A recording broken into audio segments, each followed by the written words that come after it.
road rage. We've all seen it happen in traffic, and some of us might have even experienced it a little up close and personal. We have. So what do you do when you're confronted with it? Well, Janet Pfeiffer is our expert in anger management. Janet, what is it? Personalities change the minute you get behind the wheel. Why? Oh, yeah. People become very aggressive. I don't know if it's because we're driving these, very powerful vehicles, but our personalities definitely do change. Men and women alike. I mean, It's Dr. Jekyll, Mr. Hyde. Oh, yeah.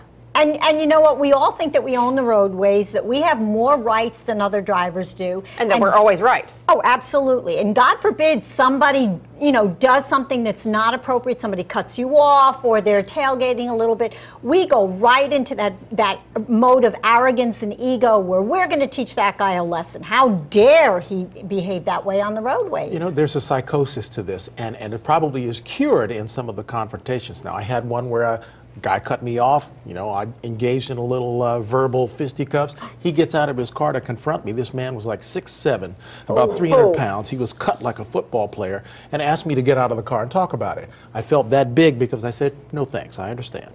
But that will cure you in some cases. In other cases, I mean, there has to be something, there's something about that, like you said, it's my way. How dare you invade my progress? Yeah, well, and that's it. You know what? We take personal offense to what other drivers are doing.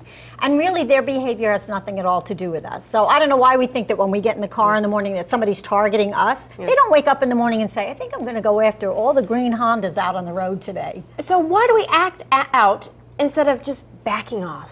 Well, because we have ego and pride. We're not going to let people get away with inappropriate behavior. So we think that we have to teach them a lesson. And I always tell people, you know what? Your main priority when you get behind the wheel of the car is to drive to stay alive. That has to be your reason. You always have to consider safety first. You know what? I value my life, and I'm not willing to put it at risk for anyone. So let's talk about how we do that. In elementary school, it's count to 10. We manage our feelings that way. Yeah. As an adult, you're behind the wheel. What do you advise that we do? How do we consciously make an effort to get home alive? Well, you really have to stay focused on what your main goal is, again, which is to arrive to your destination safely and in one piece. So you have to pay attention to your thoughts, because what you're thinking about is going to determine how you feel. So if I keep thinking about, who does this guy think he is? How dare he does this to me? Then that's going to generate feelings of anger and frustration, and I'm going to act that out. But if I stay focused on, you know what, I don't care what he's doing, it's not about him, it's about me, then I can maintain my composure and get to my destination safely. It's hard to let it go. Sometimes I will cut somebody off and I'll immediately wave, I'm sorry, I'm sorry. And I was talking with my producer before we came on here. There's no universal, I'm sorry. There's certainly a universal gesture if you cut someone off. Oh, yeah. But and then I'm obsessed and I can't focus. I'm like, I didn't mean to do that. Why won't he accept my apology? Yeah, well, you know what? We need to not concern ourselves with that, okay? Because some people, no matter how apologetic you are, it's you have offended them, and they're going to hold on to that because it makes them feel powerful. We all want that feeling of power and control. So you know what? My feeling is I do what I need to do. I do what I believe is right, and if the other person can't accept that, I can't be bothered with that. I can't allow that to consume. Let's talk about if you're the other person and you're confronted. You got somebody at your window or he's pulling up next to you yelling expletives. How do you handle that? Oh, well, first of all, never, ever, ever roll down your window or get out of the car. You want to make sure that your car door is locked. If you can get away from that person, you definitely want to get away as quickly as possible. If not, and you feel as though you are being threatened at that time, you want to get on the horn.